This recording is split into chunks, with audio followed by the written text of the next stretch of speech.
Melodic Ciaccona will sing her enemies into their graves, and today I'm gonna tell you how to build her best. My name is Juice, and let's get into it. So what echoes does this melodic bard desire? None other than 5-piece Moonlit Clouds. You see, in every non-aero DPS based team, this is going to offer you the best universal buffing overall, because she's able to provide your main DPS of 22.5% attack percent, which is really nice for Spectral Frazzle teams, or any other non-aero DPS based team where you'd want to use her. Not to mention how the 10% energy regen is a nice extra bonus in order to play her more comfortably. Otherwise, if you're playing Ciaccona with an aero main DPS, then you want to use Gusts of Welkin. This provides Ciaccona herself with a whole lot of aero damage bonus percent. That's right, you get a whole whopping 45% whenever you use this set. That's not even mentioning the fact that this 5-piece features supportive capabilities. That's right, this 5-piece is able to provide everybody in the team with 15% aero damage bonus. Now obviously this is a very specific set. You're only really going to be using this at the moment if you're playing Ciaccona with an aero main DPS in the team. Otherwise you'd rather just use Moonlit Clouds. But it's certainly a great set if you're trying to play her in aero comps. As for Ciaccona's main animals, if you're using Moonlit Clouds, then you're going to use Impermanent Terran. It's capable of restoring her own resonance energy, while also increasing the damage dealt of the next resonator that swaps in. Very nice main echo for her. Otherwise, if you're using Gusts of Welkin, then you're going to want to use Fleur-de-Lis. It offers the bard herself 10% extra aero damage bonus, and can also provide 10% aero damage bonus to Aero Rover and another mystery character. As for Ciaccona's main stats, simple. Go for crit 4 cost, aero 3 cost, aero or attack percent 3 cost, attack 1 cost, and then attack 1 cost. A pretty standard setup. You go for this setup because the personal damage that Ciaccona can deal throughout the course of a rotation is pretty solid. Aero erosions cannot crit. That is not what you're building the crit for, it's for everything else that she does. So for those reasons, you want to go for this standard crit percent damage percent combo. As for Ciaccona's stat goals, simple. Go for 2000 attack and 75 to 280 crit rate and damage on signature, 2000 attack and 65 to 280 on static mist, and 1900 attack with 60 to 235 crit rate and damage on a 4-star. And while Ciaccona doesn't really have strict energy requirements, you would ideally want about 120% just to be on the safe side. These stats are all very achievable and will have her TOA ready in no time. Yet what instruments suit Ciaccona's combat performances the best? Well, Woodland Aria is her dedicated signature weapon, so it's naturally going to be her best in slot. It offers a bucket load of value. Not only does it provide her with a lot of stats, but it also has some supportive capabilities. She can reduce the aero res of enemies by 10% for 20 seconds whenever she applies aero erosion to them, which really boosts the value of Ciaccona whenever you're using her in a team with an aero DPS. Not to mention all of the excellent stats that it provides her. Plenty of crit rate, a solid amount of attack, and to top it all off, even some free aero damage bonus percent. 100% her best in slot choice, especially if you're using her with an aero DPS. Otherwise, you'd prefer to stick to Static Mist. It's able to provide some attack percent to your main DPS, making this an excellent weapon choice for your Ciaccona if you're playing her in a Spectral Frazzle team. The additional crit rate is also nice, and while you don't necessarily need the ER, it's a pretty nice bonus to have. All in all, due to the buffing that this can provide, I consider Static Mist to be her second best choice on the whole. However, her second best choice when it comes to damage would be The Last Dance. It's mostly good for her because it is an insane stat stick, a whole lot of crit damage and a whole lot of attack. However, the skill percent damage bonus is kind of wasted on her. And to be honest, you would rather use Static Mist, because the attack percent buffs are better for your overall team. But otherwise, The Last Dance is indeed a good option for her. Your best free-to-play friendly bet would be the 4-star Renacita Craftable Romance and Farewell. It's our best 4-star weapon option without question. Unfortunately, while this weapon doesn't expand upon Ciaccona's buffing profile, it's still very good for her own personal damage. It wants negative statuses in order for its effects to stack. And considering that this carefree bard does that basically all the time, you're always going to be able to make the most out of the passive. So this is without a shadow of a doubt her best free-to-play friendly bet. You can consider using Relativistic Jet as well, considering that the attack increase is pretty long, and that while the extra resonance energy isn't exactly needed, it can be a nice extra little bonus. But honestly, considering that the Renacita Craftable is just better, you would rather go for that instead. Ciaccona's personal damage is indeed very solid. However, if you have to choose between Static Mist or Last Dance, I would rather opt for Static Mist. You want that ability to be able to provide your main DPS with some extra attack. Her signature attains the best of both worlds, so naturally, it ends up being her best bet. Any other option that's able to aid her damage capabilities will work just fine. Yet who shall be turning up to Ciaccona's performances? Well, as of the bard's launch, the character that's going to be benefiting the most from her is none other than Phoebe. That's right, the Acolyte is seeing a boost in performance from Ciaccona. She's a great replacement for Spectral Rover, so you no longer have to use him if you want to apply Spectral Frazzle to enemies in order to use Absolution Phoebe. She's able to apply Spectral Frazzle from off-field, which makes Phoebe so much more comfortable to use in multi-wave. Genuinely, the difference is night and day. She is, without a shadow of a doubt, Phoebe's brand new best in slot teammate. Also, because of Ciaccona's aforementioned off-field spectral frazzle application, she's able to help Phoebe feel so much better in Whimpering Wastes. She now finally feels good in that game mode. So this officially means that Phoebe is an excellent unit to use in every game mode within Wuthering Waves. It feels far less clunkier than before. Seriously, if you're a Phoebe main, then I really recommend that you look into getting Ciaccona, because she is so good for DPS Phoebe. Granted, you can still justify using Spectral Rover if you wish, because if you have S6 on your Spectral Rover, then you're able to access 10% Spectral Res Shred through his skill. But all in all, the existence of Ciaccona has made Phoebe's teams just so much more versatile.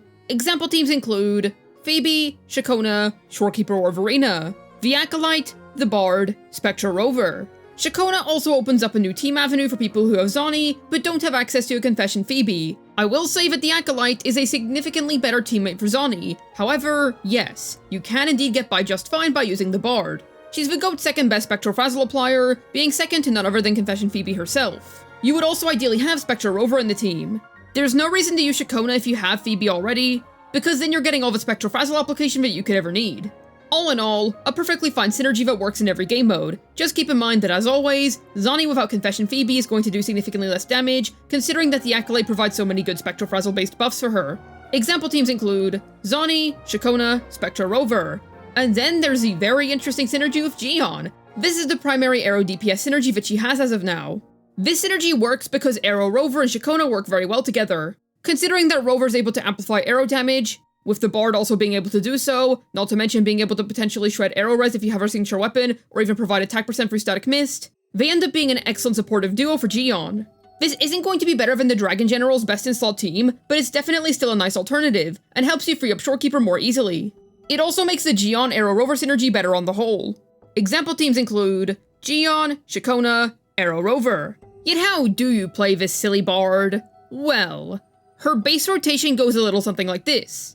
Intro in, basic, basic again, jump, mid-air attack once, mid-air attack twice, basic again, skill, use her echo here if you're using Impermanent Terran, heavy attack, ultimate.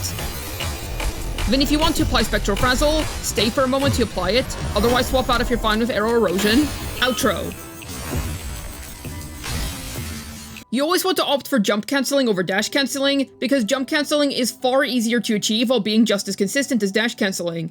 This rotation seems difficult to nail down, but once you get the hang of it, you'll be able to play it very smoothly. If you're not using Impermanent Terran, then you can basically use her Echo whenever you want, because Fleur-de-Lis is a summon.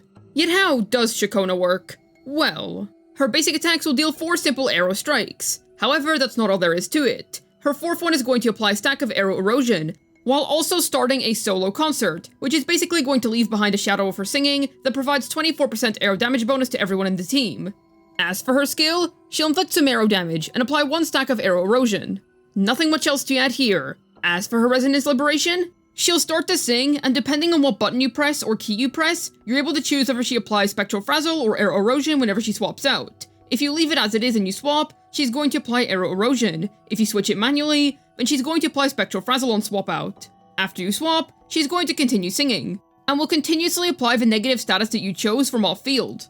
As for her Forte circuit, simple. No, seriously, for wuwa standards, it is pretty simple. You have 3 segments of your bar, and whenever it's full, do a heavy attack, and she's going to group up all nearby enemies and apply a stack of arrow erosion to them. Her intro skill will just have her attack the enemy with some arrow damage and apply arrow erosion, and her outro skill will amplify all arrow erosion damage dealt to nearby targets by a whopping 100%. That is a lot. As for her inherent skill, simple. Her I1 provides her with a shield for 4 seconds. Just some nice protection while you choose what negative status you want to apply. Otherwise, it's not too big of a deal. As for her I4, her Forte heavy attack is going to deal 30% increased damage, which is pretty nice when you consider that Ciaccona does some pretty solid personal damage. As for Ciaccona's Forte priority, simple. Go for this. Her Liberation is the main meat of her kit, so naturally, level it up first. Then you want to go for her Forte skill, because there's a decent amount of damage packed in there. It's also not too bad of an idea to level up her basic attacks. The rest of her abilities aren't all that important. Want to throw some tips the Bard's way? Well then let's talk sequences. Her S1 really isn't all that special. It mostly just improves her own personal damage thanks to the extra attack percent, while also offering her some immunity to interruption. Pretty basic stuff. I wouldn't really go for this. Her S2, however, really good stuff. This stacks an extra 40% arrow damage bonus onto the 24% that she already provides in her base kit, thus meaning that she provides up to 64% arrow damage bonus on the whole. Really solid S2 if you're looking to highly invest into your arrow DPS teams. Don't get fooled by her S3. It looks like it would speed up her rotation significantly, but honestly it's quite a minuscule increase. I wouldn't go for this on its own. While her S4 doesn't feature any supportive capabilities, it does a whole lot for her own personal damage. So if that's something that you're interested in improving, then her S4 is really solid. Once again, her S5 is more so focused on her own damage output. I wouldn't really care about this all too much, though it does have some nice survivability quality of life if that's something that you're interested in. S6, once again, is more so about her personal damage as opposed to her supportive capabilities. I'd honestly rather go for a DPS's S6 over this. It's not bad by any means, and the Bard's personal damage is really solid, but I feel like you would get a lot more out of something like S6 Carlotta as an example. For most people, it is wise to just stop at S2. She doesn't really do anything for your Spectral Frazzle teams either if you get sequences. It's purely arrow erosion shill, so honestly, I would rather just either go for S2 if you're somebody that cares about their arrow DPSs a lot, or I just wouldn't even touch her sequences at all. You'd rather go for her signature weapon, and even then, you'll get by just fine by using Static Mist. I think Ciaccona's pretty neat. She gave Phoebe some excellent Whimpering Waste potential, and overall became her brand new best in slot second slot teammate, while also featuring some insane potential for all future arrow DPSs to come. And the main one that we have access to right now, Gion, is absolutely thriving with Ciaccona and Arrow Rover. So all around, a pretty decent character. You don't need her, she is indeed very specific to your niche, but she performs her role very, very well. How about yourself? What do you think about Ciaccona? Let me know down below. I'd love to hear your thoughts. As always, I have a ZZZ second channel. Head on over and subscribe if you're interested in some fun, silly ZZZ content. I'd also like to mention that I stream on Twitch. I stream once a week, every week on Saturdays, starting from free PMK time. Come along so we can play Wuthering Waves, ZZZ, and do some other fun stuff together. Hopefully this video was able to get your Ciaccona blasting off her enemies' ears. This has been Juice, signing out. And she is, without a shadow of a doubt, a top performer in the music meta.